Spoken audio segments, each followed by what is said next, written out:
우리 좌우의 분들과 함께 인사하시겠습니다. 우리의 미래는 위에서 옵니다. 우리 인사하시겠습니다. 우리의 미래는 위에서 옵니다. 우리의 미래는 위에서 옵니다. 네, 어느 동물들이 사는 마을에 목욕탕이 하나 있었습니다. 근데 목욕탕에서의 독특한 규칙이 있었는데 그것은 바로 입이 작은 동물이 입 큰 동물의 등을 밀어주어야 한다는 것이었습니다. 하루는 개구리가 생각하기에 나보다 입 큰 동물은 없겠지라고 생각하고는 목욕탕에 들어갔습니다. 그런데 놀랍게도 그곳에는 하마가 있었습니다. 그래가지고 거의 쓰러질 때까지 하마의 넓은 등짝을 막 밀어주는 것입니다. 그날은 이제 하마 열심히 그 등짝을 밀어주고 나서 다음날 바로 성형외과를 찾아가서 하마보다 더 큰 입을 가질 수 있도록 입을 찢었습니다. 이렇게 개구리가 입을 찢고 나서 자신만만하게 다음날에 나보다 입 큰 동물은 없겠지 하고는 목욕탕에 갔습니다. 그런데 아플싸 이번에는 악어를 마주하게 된 것입니다. 그래가지고 그날 쓰러질 때까지 또 악어 가죽을 벗겨주듯이 계속 이제 등을 밀어주었습니다. 그래서 바로 당일날에 성형외과에 갔더니 의사 선생님이 더 이상 입을 찢게 되면 이제는 하루밖에 살지 못한다라고 만류를 하였습니다. 그럼에도 불구하고 이 개구리는 입을 더 찢었습니다. 그래서 이제 그 다음 날에 하루밖에 살지 못하는 개구리가 일찍 목욕탕에 갔더니 그 입구 앞에는 금일 휴업이라고 이제 편말이 붙어 있었습니다. 네, 우리의 신앙과 우리의 삶도 개구리의 인생과 같지는 않을까요? 예수님을 믿는 우리가 섬기는 위치를 자처하지만 사실은 우리의 마음속엔 벌써부터 섬김을 받으려 하는 위치에 이미 올라가 있는 것은 아닌지 우리 스스로를 점검해 볼 필요가 있습니다. 그리고 오늘 성령 강림주의를 맞이하여서 십자가의 길을 걸으신 예수님처럼 더 낮은 곳으로 간다고 말하면서 실상은 더 높은 곳에서 예수님보다 자신을 높이고 있지는 않은지 우리의 신앙을 돌아보고자 합니다. 오늘 본문 말씀인 바벨탑 사건은 여러분도 잘 아시듯이 그 이전에 인류 최초의 살인 사건이었던 가인이 자기 동생인 아벨을 살해한 사건과 깊이 연관되어 있습니다. 하나님께 드린 제물을 하나님께 받지 않으시고 자신의 동생인 아벨의 제물만 받으신다는 이유로 아벨을 죽였던 그 가인을 여러분은 잘 알고 계실 것입니다. 그런데 그 가인의 이름의 뜻은 바로 어둠이란 뜻입니다. 그러니까 하나님만으로 만족하는 마음 대신에 하나님께 예배를 드리면 무엇인가를 얻겠지라는 계속 얻고자 하였던 그 가인의 마음이 있었던 것과 달리 그 가인에게 죽임을 당한 아벨, 동생의 아벨의 이름은 허무함 또는 호흡 또는 생기라는 뜻입니다. 하나님께서 나에게 생기를 불어넣어 주지 않으시면 나는 흙과 같이 허무한 존재일 뿐이다 라는 것이 아벨의 이름의 뜻이었던 것입니다. 우리의 생명이 호흡에 있기 때문에 하나님께서 자신의 영을 불어넣어 주지 않으시면 우리는 흙으로 돌아갈 수밖에 없는 존재라는 것을 아벨의 삶을 통해서 잘 드러내주고 있는 것입니다. 그런데 가인은 아벨을 죽임으로 인하여서 땅에서 피해서 이제 한순간에 이 땅을 유리하고 방랑하는 그런 저주를 받게 되는 것입니다. 이러한 유리하는 삶을 살아가면서 하나님 없이는 한순간도 살아갈 수 없는 존재임에도 불구하고 가인은 창세기 4장 17절에 보면 아들을 낳으면서 성을 쌓게 됩니다. 그래서 자신의 종족을 보존하고자 하게 되는 것입니다. 오늘 본문의 바벨탑 사건은 하나님으로부터 유리하는 저주를 받은 가인이 그러한 삶 속에서도 계속 자신의 종족을 보존하기 위한 의도에서 성을 쌓아 올린 것과 긴밀히 연관되어 있는 것입니다. 그래서 오늘 본문 4절에 보면 바벨탑을 쌓은 의도에 대해 우리의 이름을 내고 흩어짐을 면하자라는 내용에서 확인할 수가 있습니다. 그런데 창세기를 찬찬히 읽어보면 이러한 문제가 가인에게만 그치는 것이 아니라 국가적인 단위로 확장하는 것을 우리는 알 수가 있습니다.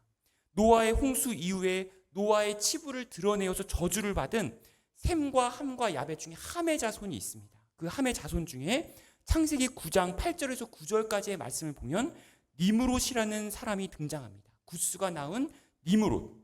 그 니므롯은 세계의 강력한 통치자가 되기 위해 노력하였습니다. 니므롯이 여호와 앞에서 특이한 사냥꾼이 되었다는 표현이 있는데 여기서 여호와 앞에서라는 표현은 얼굴이라는 뜻입니다. 돌이키다, 거스리다. 사냥꾼이 되었다는 것은 돌이키다, 거스리다. 여호와 앞에서 여호와의 뜻을 거스리고 자신의 마음대로 자신의 영역을 확장하고자 하였다라는 것을 의미하는 것입니다. 알렉산더 히스롭이란 학자는 두 개의 바벨론이란 저서에서 니무롯이 하나님의 반역자였고 바벨탑을 세우는 데 주도적인 역할을 하는 사람이었고 사람들을 닥치는 대로 죽이는 폭군이라고 말하고 있습니다. 그런데 오늘날도 우리는 그러한 사람들을 많이 만나볼 수가 있습니다. 어떤 사람이 미국에 이민을 가서 갖은 고생을 하면서 어떻게든 살아보기 위해 애를 쓰다가 이제 미국 일기라는 책을 출간합니다. 한국 사람이 경영하는 어떠한 주유소에서 기름을 넣어주는 일을 하면서 그 주유소 주인에 대해서 말을 하는 것입니다. 저의 주유소 주인인 최 씨는 매일 아침 교대 시간에 30분, 40분 늦게 오고도 미안하다는 말을 한마디도 하지 않습니다. 저를 30분, 40분 덤으로 부려먹는 것이 자신의 이익이라고 생각합니다. 한 번도 보수를 제 날짜에 준 적이 없는 그를 저는 미워합니다. 그러면서도 저를 자기가 나가는 교회에 함께 가자고 조르는 그를 또한 미워합니다. 자기가 교회에 봉사하기 때문에 저를 토요일 저녁부터 월요일 아침까지 일하게 하면서도 뻔뻔스럽게 제가 당연히 그렇게 해야 할 것처럼 생각하는 이 사람을 저는 경멸합니다 라고 미국 일기에서 쓰고 있는 것입니다. 연세대학교 신과대학 교수님이자 제가 존경하는 교수님인 민경배 교수님이 계십니다. 그분이 쓰신 한국민족교회 형성사론이라는 책이 있는데 거기서 보면 한국 교회의 선교적인 측면에 큰 기여를 한 사람으로 이제 이랜드 회사의 박 장로님과 참존 회사의 김 장로님을 꼽고 있습니다. 여러분도 아시다시피 이랜드라는 회사를 아시고 또 참존이라는 유명한 화장품 회사를 아실 것입니다. 먼저 이랜드 회사는 원칙을 지키는 신뢰받는 기업이라는 목표 아래 이랜드 복지재단과 세계적인 선교에 기여하였습니다. 하지만 성경에는 노조가 없다라는 그 박 장로님의 발언에 대해서 이제 비정규직에서는 성경에는 비정규직이 없다라는 것으로 이제 회사 내부에서 비정규직에 대한 그러한 처우가 이제 불합리하다는 것을 우리는 발견할 수가 있습니다. 한 달에 50만 6천 원의 봉급으로 생활하였다는 점에서 많은 사람들의 지탄을 받았던 것을 우리는 알 수가 있습니다. 민경부 교수님이 제시하신 또 다른 대표적인 현대 기독교 실업인이었던 참존 회사의 박 장로님의 경우에는 그분의 경우에는 수차례 간증 집회를 다니고 아프리카 선교를 위해 커다란 공헌을 했던 김 장로님이 계십니다. 하지만 회사 내부에서는 김 장로님의 가족이 92.31%의 지분을 가지면서 직원들에게는 월급을 제때 지급하지 않고 400억 원대의 배임과 횡령으로 인하여서 이제 그런 혐의를 받게 되었다는 PD 수첩에서 이 사실을 이제 방영한 적이 있습니다. 우리가 기독교인이라고 살아가면서도 우리의 마음 속에 우리의 구조 속에 우리의 내면 속에 또 하나의 바벨탑을 쌓고 있는 것은 아닌지 우리 스스로를 돌아볼 필요가 있는 것입니다. 하지만 다른 한편으로 이러한 함의 자손들과 달리 셈의 자손들이 있습니다. 이 셈의 자손들 중에 에벨이라는 후손이 있는데 이 에벨이라는 후손은 건너편이라는 의미를 가지고 있습니다.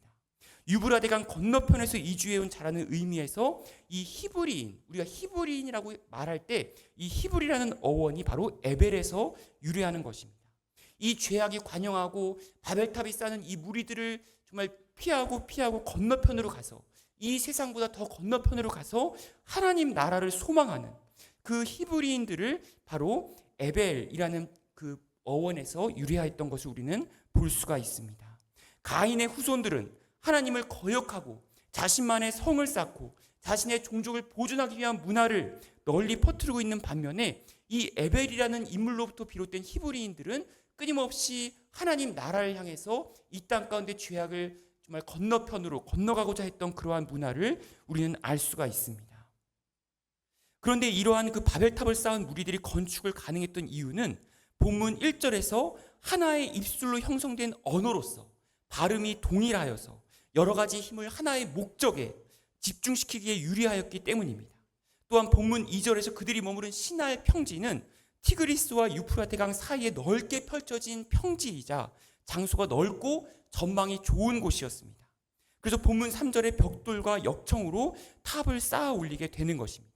그래서 본문 4절에 탑 꼭대기를 하늘에 닿게 하여 우리의 이름을 내고 온 지면에 흩어짐을 면하자고 고백하는데 이것은 이사야서 14장 13절 14절과 맞닿아 있습니다. 내가 하늘에 올라 하나님의 무별 위에 나의 보좌를 높이리라. 가장 높은 구름에 올라가서 지극히 높으신 자와 비길이라고 하였던 그러한 이사야 말씀과도 일맥상통하는 것입니다.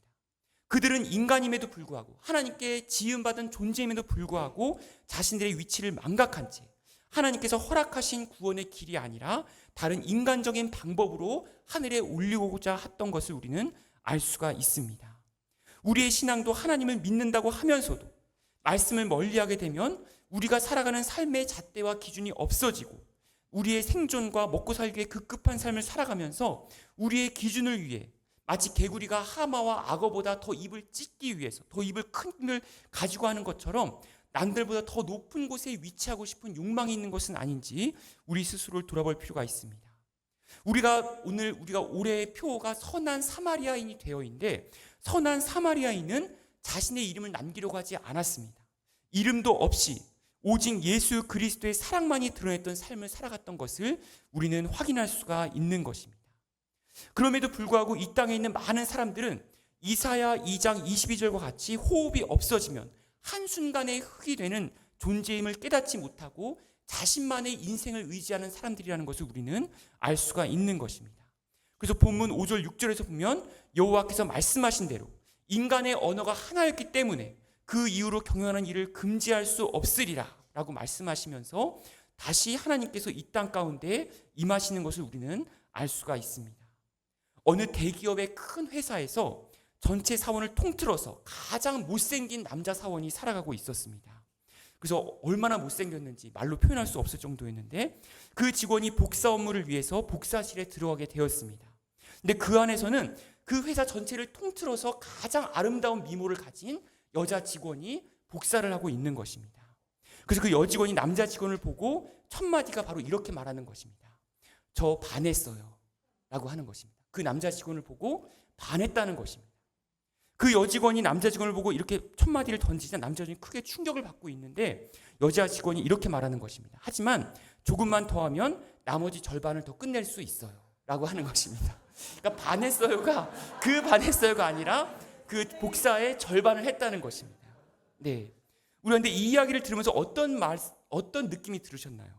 우리의 언어가 객관적인 무엇인가를 표현한다고 하지만 그 언어 가운데서는 우리의 인격과 우리의 감정과 우리의 마음이 들어가 있는 것입니다. 그러니까 우리의 일상에 사용하는 언어의 측면 속에는 우리 한 명 한 명, 한 영혼 한 영혼의 전 인격적이고 관계적인 특징을 가지고 있다는 것입니다. 우리가 각자는 언어와 우리 자신의 머리와 우리 자신의 두뇌와 이성을 통해서 인격적이고 관계적인 측면을 통제할 수 있다고 생각하지만 사실은 이것을 통제할 수 있는 분은 오직 성령님 뿐이라는 것을 우리는 알 수가 있습니다. 우리는 성령님에 대해 우리의 소원을 성취하기 위한 은사적인 측면으로만 이해하고 있지만 사실은 성령님께서는 우리를 포함한 우주 만물이 창조되기 이전에 하나님의 창조 사역에 함께 동참하시는 분임을 기억하여야 할 것입니다. 창세기 1장 2절에 하나님의 영이 수면 위에 운행하신다는 의미는 창조의 과정에서 알을 품으시듯이 알을 품는 과정으로 우리의 심령 한 영혼 한 영혼을 품으시는 것을 의미합니다. 우리 자신의 언어는 성령님의 인격적이고 관계적인 통치 안에 포함되어 있는 것입니다. 본문의 바벨탑 사건은 단일한 언어 아래 나의 가족, 나의 핏줄, 나의 혈육만을 지키기 위해 성을 쌓고 경계를 만들어서 다른 존재를 적대시하였지만 사도행전 2장에서는 성령님께서 인격적이고 관계적인 통치하에 하나님께 창조하신 또 다른 민족들도 언어들로 예수 그리스도의 십자가의 사랑을 다양하게 고백하게 하셨다는 것을, 그럼에도 불구하고 그 의미가 통하였다는 역사가 있었다는 것을 우리는 오순절 사건을 통해서 우리는 확인할 수가 있는 것입니다. 결국 우리는 바벨탑 사건에서 하나님을 이 땅 가운데 하나님 나라를 실현하고 있던 인류의 그 방식을 우리는 볼 수가 있습니다.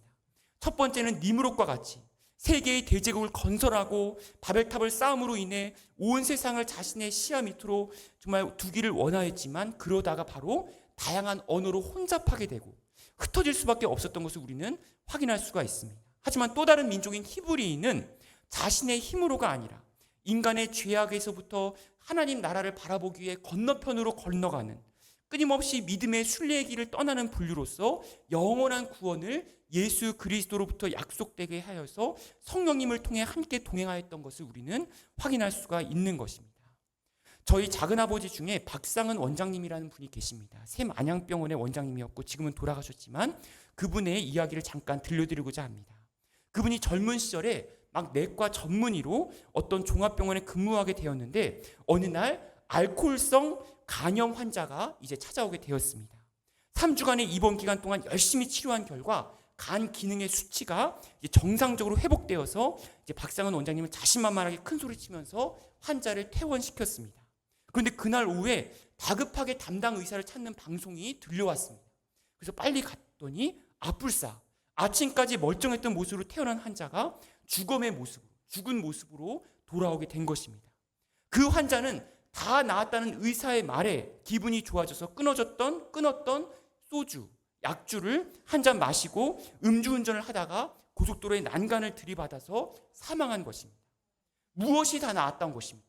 그 사람이 박상은 원장님이 큰 소리 쳤던 것은 의사 선생님이 기나긴 3주 동안 치료한 것은 단지 간 기능 수치였을 뿐이지 그 환자를 낫게 한 것이 아니었던 것입니다. 환자의 삶을 변화시키지 못하고 내면의 질병을 지나쳤기 때문에 삶의 방식이 변화되지 못하고 온전한 치유가 이루어질 수 없다는 것을 박상은 원장님이 깨닫게 된 것입니다. 마찬가지입니다. 우리의 삶도 마찬가지인 것입니다.